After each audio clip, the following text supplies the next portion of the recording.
Lincoln Buick 441 UNP. Hey, good morning, guys. There's a Lincoln Buick outside with the lights on. What's the 441 is the starting license plate number? A Lincoln Buick. If you own a Lincoln Buick and you want to get home, go turn off the lights. Italians buy Buicks. That was kind of the car when I was growing up for all the mob. I don't know why they like Buicks. What? How you guys doing? Yep. Four of you are doing good.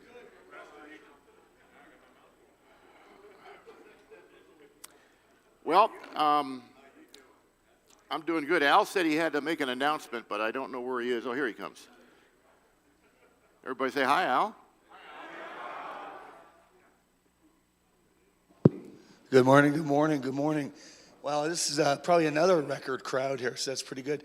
Hey, I want to announce that we got 3 new table leaders already for this week. So table 8, brand new table leader is Brandon Wortham. So yeah, wave to everybody, Brandon. Table 17 is Josh Personius. Wave, give a hand for Josh. Table 18, Jim Ganyard. So that's three new table leaders since last week. So, I mean, a year ago we had maybe 20, 25 guys. And so way over 100 this week. I haven't counted yet, but in fact, I'm going to have to take my socks and shoes off many times before I finish counting. So it looks like a good crowd. The other thing is next week, usually second Tuesday of every month, we have a table leader meeting, but we kind of forgot about it because we're getting old. So next week could be our table leader meeting, about a half hour right after AIM next week. So just to let you know.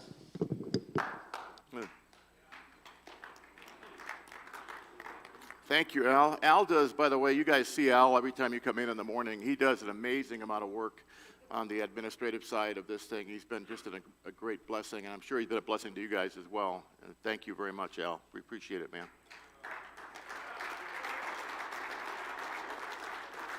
And then our first-timer table has become 2 tables together. So we've got a whole bunch of new guys again this morning. We won't tell them what we do to them after the meeting. Those of you who were praying for me, thank you. I had a number of you come up to me this morning. I had surgery last week, and I had a 1.3 centimeter, not millimeter, centimeter, like big as a marble, inside my bladder. And I had a kidney stone inside the kidney at the same time. So they had to go in. I went in, they scoped it. I could see it on the screen. It was like, have you ever seen a stone? It's weird looking, man. It looks like it's some kind of asteroid from another planet, and so they had to go in last Thursday, and they put you out for that, and it was a pretty intensive invasion of lasers and stuff like that. So for the last, yesterday was a better day, but 4 days prior to that, since the surgery, probably the worst pain I've ever experienced in my entire life. I had to, there's a stent still inside of me. It doesn't come out until next week, but you end up having to go to the bathroom constantly, urinating constantly, and then every time you go, the stent presses up on the kidney, and it's worse than a kidney stone. So I'm recovering from that now, but the recovery process has taken a lot out of me, and I don't know if you guys have experienced that too. Sometimes you go through something intense like that, and you come out the other side, and it's like, whoa. So this morning, if I faint, Steve is here somewhere. Steve said he would take over. How many of you guys were here last night? I told Steve this morning that was my night. I was supposed to speak last night, and Cindy and I watched it, and I'm glad I didn't, because I thought Steve did an amazing job of talking about what's really important. Someone mentioned this morning that we're back into our curriculum, and we're talking about pretty practical stuff in terms of building men, and are we doing enough to address the current situation in our country right now, all the things that are going on. You guys probably know more about that stuff than I do, because I try to not watch a lot of news. I don't trust any news anymore. But there's a lot going on, obviously. So I think we're doing a pretty good job of trying to equip our church. I know we're talking about it from the platform a lot. I've talked about it from here from time to time. But honestly, guys, my thought is that we've got to get our eyes off of all that garbage and focus on who we are. So the stuff we're dealing with here is an attempt to give us a better framework within which to understand what God is saying about different aspects of our life so that we can become deeper in our own walk. And how many of you know, as we become deeper in our own walk, it doesn't matter what the world throws at us, it's going to fall off. It's going to go some other direction. So that's kind of what we're doing. But I'm not trying to minimize that the world we're living in right now is a very different world. But as far as I'm concerned, the outcome makes no difference. And I don't think for a moment God is anxious about anything. Do you? No. God has this under control. What he's anxious about is his bride, his church, us.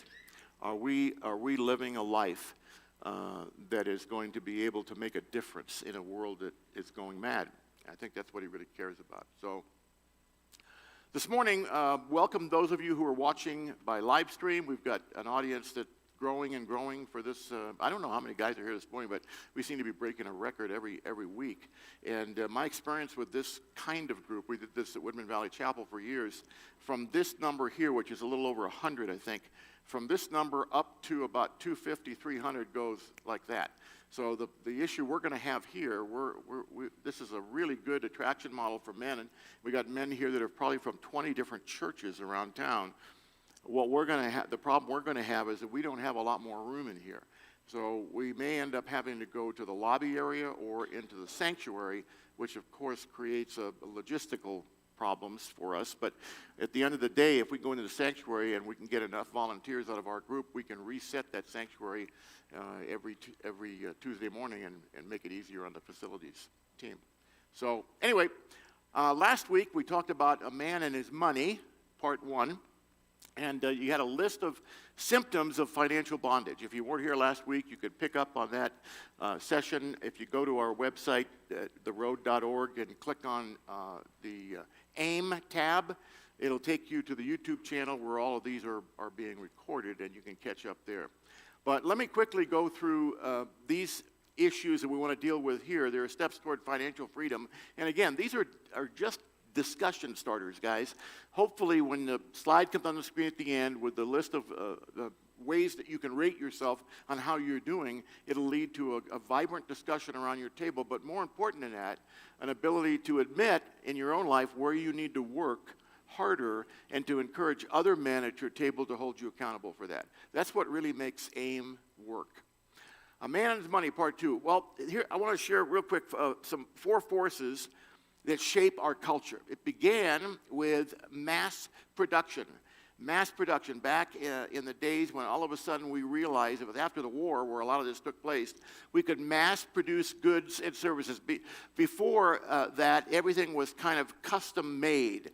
Mass production meant that they could build inventories that could sit on a shelf, and you had a commonality between parts, so it allowed you to build things more efficiently and to lower the cost so that many more people could afford to buy goods.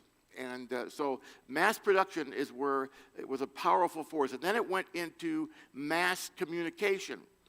Mass communication came on the scene. At the turn of the century, we're going to movies and radio. And then in 1945, TV came on the scene. I was actually born in 45. And I remember when I was just a little boy, we had those little bitty screens, little black and white screens that we would watch. And of course, television has really changed our world. We became a people that were, before all of this happened, we were kind of isolated. We didn't have a lot of communication. People at different parts of the world had no idea what was going on in another part of the world. People in Colorado Springs had no idea what was going on in Fort Collins. We that close together, we didn't have the ability to stay informed and to communicate with each other until this media came on the scene. Now, you could say that a lot of this is good. But you could also say it's bad, can't you? Because for the first time, if there's ever an evil desire on the part of anybody or any elite group of people trying to shape our minds and our culture, they now have the ability to do that they've never had before. And to a large extent, the mass manipulation that has happened as a result of this is what we're seeing happen in our culture today. And of course, mass production, this leads to mass marketing. Mass marketing means I have all these goods and services to bring to the table. I have the ability to communicate them and to everybody in the world. And so now I'm going to do this mass marketing, which I can get out there and I can blanket people. I can actually today, I'm sure many of you are experiencing this, you can target your market. When you go on any kind of social media, everything that people need to know about you is out there. Whether you think it is or not, it's out there. They track you. They know what you like and what you don't like, and they build the marketing campaigns around what you're looking at already. So, I remember years ago when I was into porn, if I would visit a porn site, guess what would keep popping up on my computer from time to time? Because they know what you're looking at. I'm ashamed of that, but I look back at that, and now, of course, it's not porn, but it's other things that I might be looking at. I all of a sudden get ads for those kind of things. So the mass marketing ability is off the charts, and so we're able to communicate all these things to people, and that has led to what we call installment credit. We have all these goods out there, and they're all very attractive. I want them, but I can't afford them. Oh, we'll fix that. We'll just give you credit. You can buy it now and pay later. How many of you have fallen for that trap? Buy now and pay later. By the way, the definition of debt we'll get to in just a moment, but that's how debt is created, and that's how we get into a lot of problems. The basic motivation of work has shifted from production to consumption. And we talked about that in the last session, conspicuous consumption. Now, I want you to look at 10 steps to financial freedom. And you can look at these. There'll be a slide that'll come out at the end with all 10 of them on there, but you can make notes individually if you want. Number one, realizing true prosperity comes from God. True prosperity only comes from God. In Deuteronomy 8:18, but remember the Lord your God, for it is He who gives you the ability to produce wealth, and so confirms His covenant, which He swore to your ancestors as it is today. God gives us the ability to create wealth. So realizing true prosperity does not necessarily come from all the work and all the stuff that I do, although it can, and we have gifts, and some of us are better at raising money and making money than other people are. But when we focus on that and we look at our own ability to do it, we're taking our eyes off of God, because God is the one who wired you in such a way to produce the kind of fruit that will last. And we've been talking about that, of course, in our main services and through Abide. The next one, number 2, is rejecting false financial concepts. It says in Psalms, "Blessed is the man who walks not in the counsel of the ungodly." A false financial concept. What is that? What could that be? How many of you have fallen for false financial concepts? Or somebody trying to sell you something, and it sounds really good on the surface, but it only works if other things happen, and they don't tell you about the other things you need to do. Anybody can put a business plan together, guys. I put an incredible business plan together for when we owned that restaurant. Some of you remember when our ministry owned the restaurant called The Place. And on paper, man, it looked really, really good. And I had all these gurus come in and tell me how you can do it this way, this way, this way. And they had all these financial formulas that we could apply that would make it work. But in the real world, guess what? It doesn't always work that way. And so I kept investing, because I believed in some of the false financial concepts, ended up losing everything. So you have to have resistance for some of these things. Number 3, giving tithes and offerings. Being in a place where you are free to give tithes and offerings. Jay is not here this week, but next week, I talked to him yesterday, he's on a trip. Next week, I've asked him to come share a brief testimony. I have not heard it, by the way, but some of you guys who know Jay have heard it. He's got a powerful testimony wrapped around this idea of giving tithes and offerings. So I'm not going to spend a lot of time on that, but you guys know you can't outgive God with your time or your money. Proverbs says, honor the Lord with your wealth and with the first fruits of all your produce, then your barns would be filled with plenty. It's kind of counterintuitive, isn't it? Give everything away and I'll fill your barns. Wow.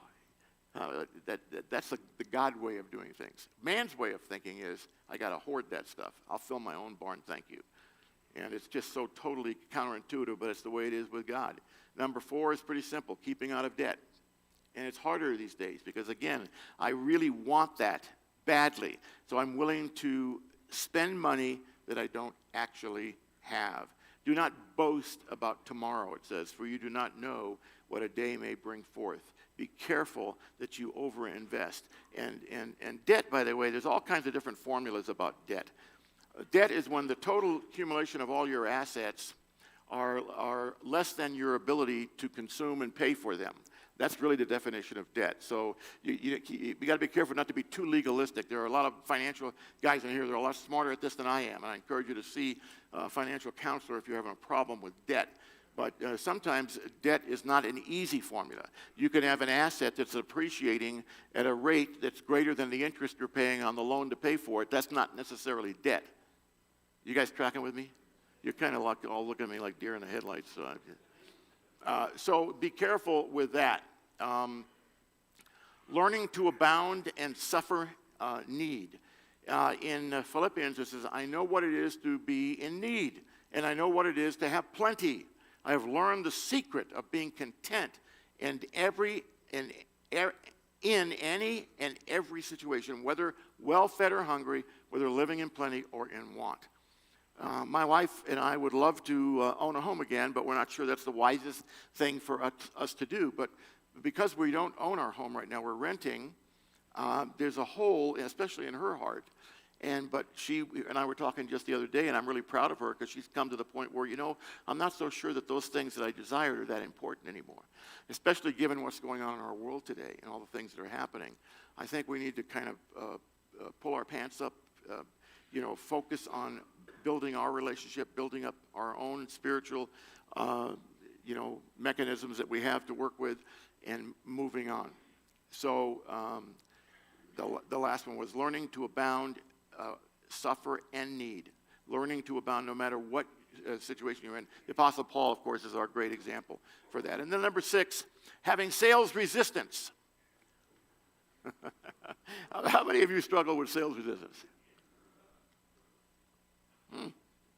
Nobody. That's really great.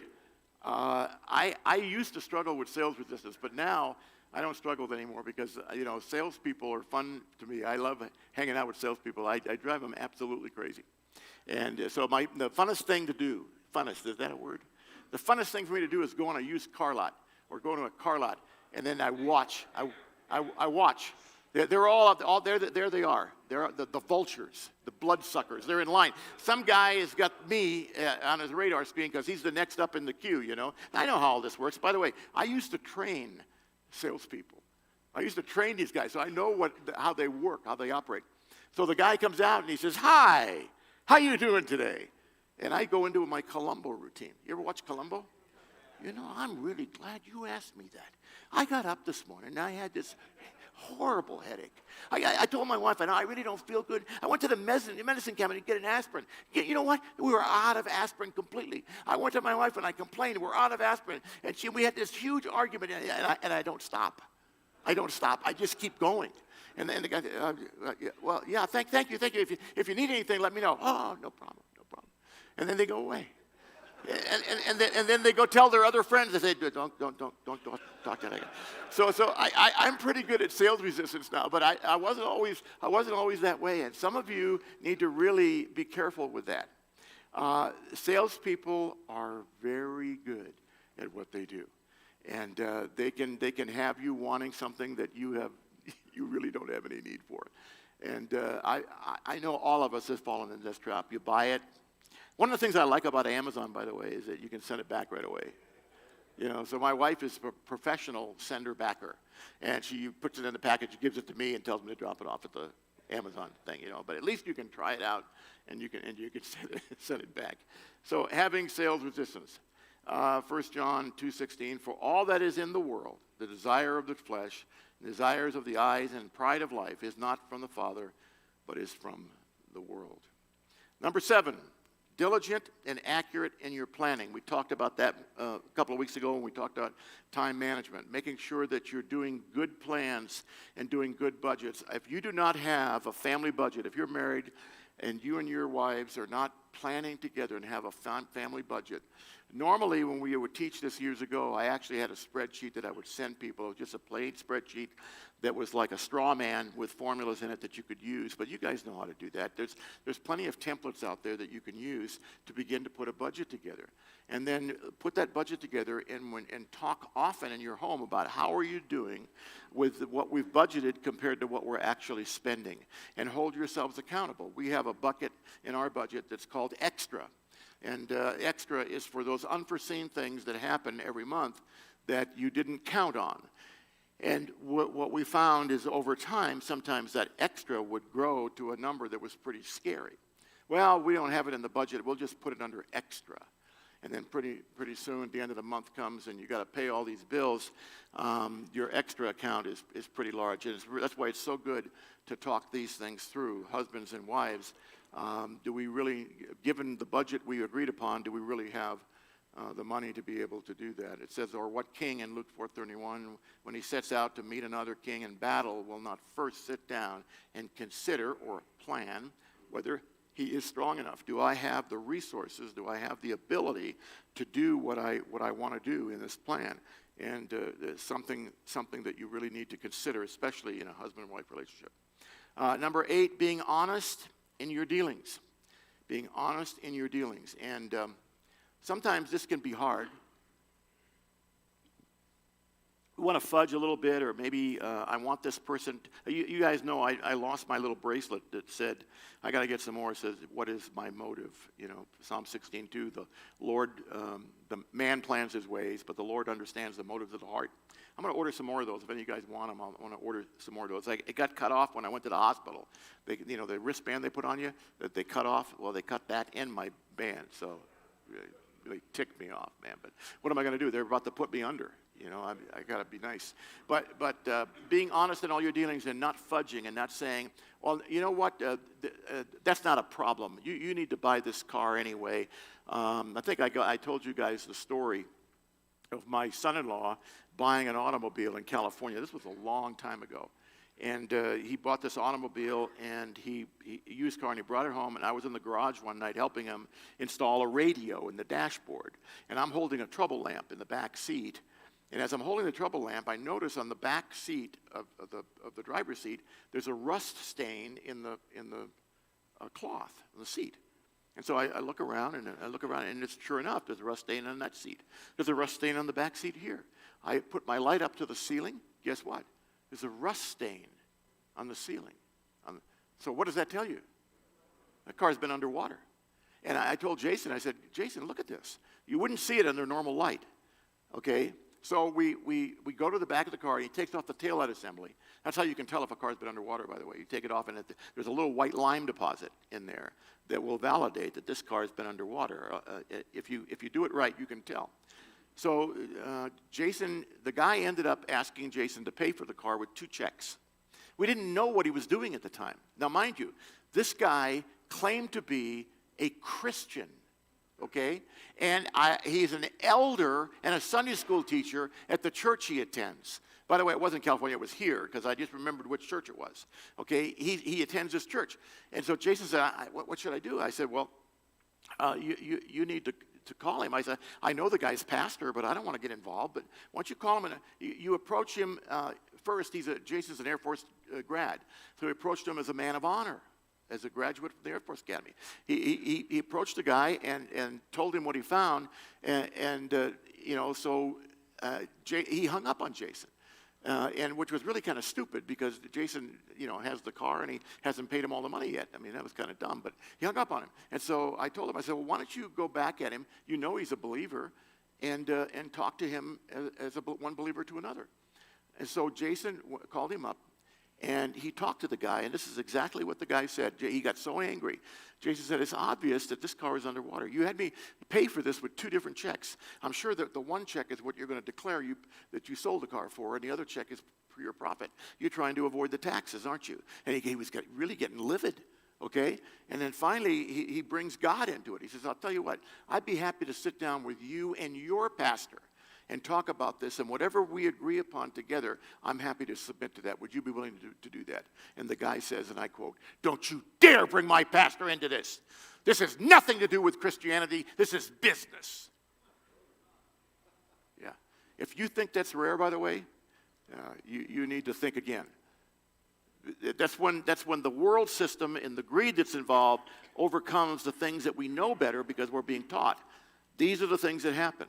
And I've not been guilty of doing anything that gross, but in my bad days when I was growing up, I did a lot of manipulation, a lot of little white lies to try to get my way or get my point across. Not good. Not good. Thus you will walk in the ways of the good and keep the paths of the righteous. For the upright will live in the land, and the blameless will remain in it. Proverbs 2:20 and 21. Next one, conquering slothfulness. Conquering slothfulness. I know a lot of guys, you've heard me talk about the differences between men and women. And with men, the idea here is we take our value from what we do.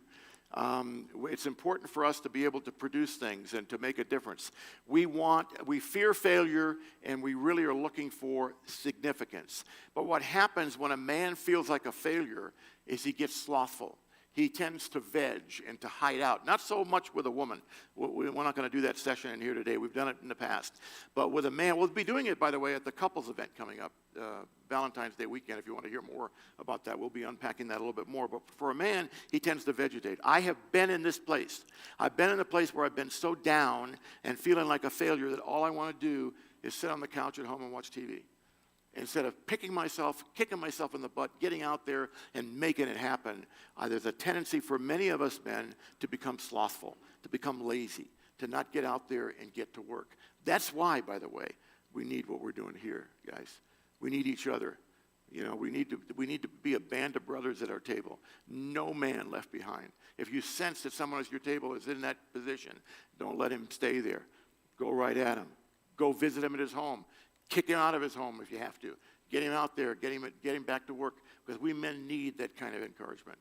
For even when we were with you, we gave you this rule: the one who is unwilling to work shall not eat. Old Chinese proverb: no worky, no eaty. The next one, I don't know where the number 6 came from. Listening to the cautions of your spouse.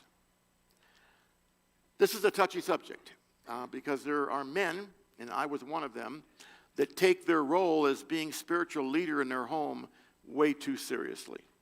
And it's kind of like your wife can have an opinion, but it doesn't mean very much because I'm the one hearing from God, and what I want to do is what's important. If that's you, you need to stop it. Here's a pretty good rule. If your wife and you are not on the same page when it comes to a particular expense or a particular outlay, don't do it. Because here's the deal. If it's a God thing and you want to promote it as a God thing, God is perfectly capable of convincing your spouse that it's a God thing too. And if he doesn't, and there's an issue there, as a man, you still need to honor your wife. Be on the same page before you decide to make any important life decisions, because it'll come back to haunt you. The way of fools seems right to them, but the wise listen to advice.